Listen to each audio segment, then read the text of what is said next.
आइए दोस्तों, अब हम पढ़ते हैं छठी कक्षा की मल्हार पुस्तक की चेतक की वीरता कविता का भावार्थ।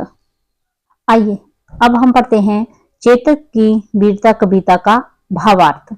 तो इसमें पहला पैराग्राफ है, रण बीच चौकड़ी भर भर चेतक बन गया निराला था, राणा प्रताप के घोड़े से पड़ गया हवा को पाला था।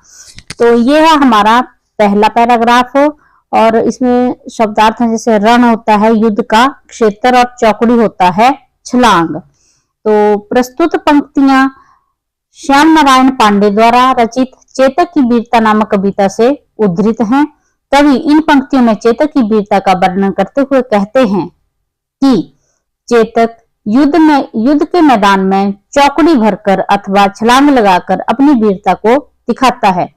उसके चलने के तीव्र गति से ऐसा प्रतीत होता है जैसे मानो वो हवा से बातें कर रहा हो अथवा हवा से सामना कर रहा हो। कहने का भावार्थ यह है कि चेतक बहुत तेज दौड़ता था।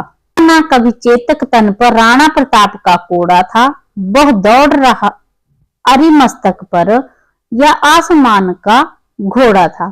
तो तन होता है शरीर और अरि होता है शत्रु।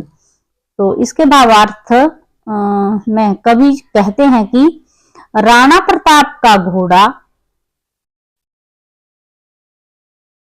तो इसमें कवि कहते हैं कि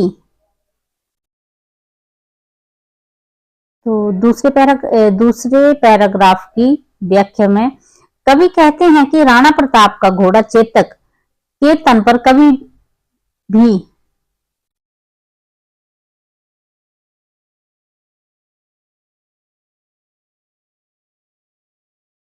दूसरे पैराग्राफ की व्याख्या। अब पढ़ते हैं दूसरे पद्यांश की व्याख्या। तो कवि कहते हैं कि राणा प्रताप का कोड़ा चेतक के तन पर कभी नहीं गिरता था, क्योंकि वह इतना समझदार था कि वह अपने स्वामी की आज्ञा को भली भांति समझ जाता था। वह शत्रुओं के मस्तक पर इस तरह से आक्रमण करता था जैसे मानो कोई आसमान से घोड़ा जमीन पर उतर आया हो, अर्थात वह बहुत तेजी से अपने शत्रुओं के सर पर प्रहार करता था। तीसरा पैराग्राफ, जो तनिक हवा से बाग हिली लेकर सवार उड़ जाता था, राणा की पुतली फिरी नहीं तब तक चेतक मुड़ जाता था। तो इसमें शब्दार्थ है, तनिक होता है थोड़ा, बाग होता है लगाम, घोड़े की लगाम, और पुतली होती है आंख के बीच का वह काला भाग जिसके मध्य में प्रकाश की किरण प्रवेश करती है।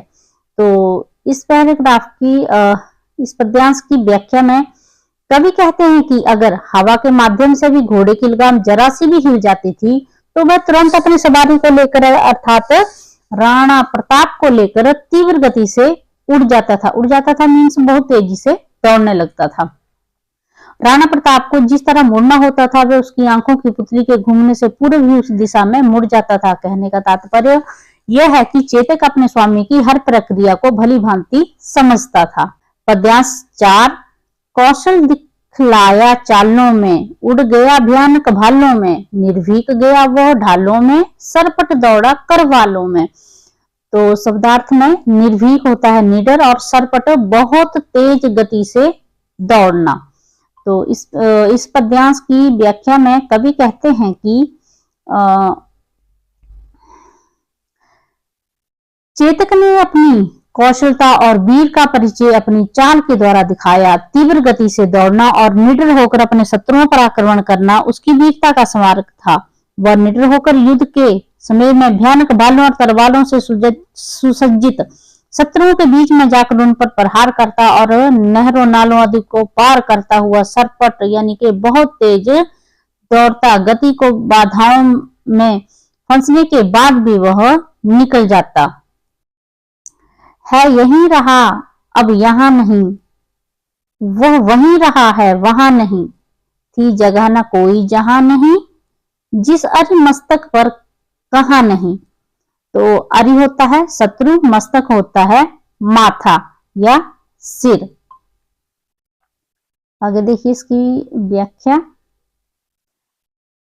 कवि कहते हैं कि युद्ध के क्षेत्र में ऐसा कोई स्थान नहीं था जहां पर चेतक ने अपने शत्रुओं पर प्रहार ना किया हो। वह किसी एक स्थान पर दिखता, लेकिन जैसे ही दूसरे शत्रु भी आक्रमण करने के लिए वहां पहुंचते तो वह वहां से गायब हो जाता, फिर वह कहीं दूसरी जगह पर दिखता। ठीक उसी प्रकार वह वहां से भी गायब हो जाता, अतः युद्ध के सभी स्थलों पर अपनी वीरता का परचम लहराता था। बढ़ते नद सा वह लहर गया, वह गया गया फिर ठहर गया, विकराल वज्रमय बादल सा अरि की सेना पर गहर गया। तो नद होता है नदी, अरि होता है शत्रु, गहराना टूट पड़ना।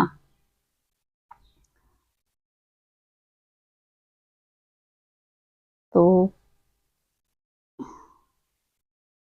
कवि कहते हैं कि वह नदी की लहरों की भांति आगे बढ़ता गया, वह जहां भी जाता कुछ क्षण के लिए रुक जाता, फिर अचानक विकराल बिजली की चमक की तरह बादलों का रूप धारण करके अपने शत्रु पर प्रहार करता। अर्थात पद्यांश 7। भाला गिर गया गिरा निशंग, हाय टापों से खन गया अंग, बैरी समाज रह गया दंग, घोड़े का ऐसा देख रंग। तो इसमें शब्दार्थ हैं हाय घोड़ा और बैरी दुश्मन। इस पद्यांश में कवि कहते हैं कि घोड़ों की टापों से अर्थात उसके पैरों से दुश्मन पूरी तरीके से घायल हो गए, उसके भाले और तरकम सभी जमीन पर पड़े थे। चेतक की वीरता का ऐसा पराक्रम देख बैरी दल, दुश्मन का जो खेमा होता है वो बैरी दल दंग रह गया।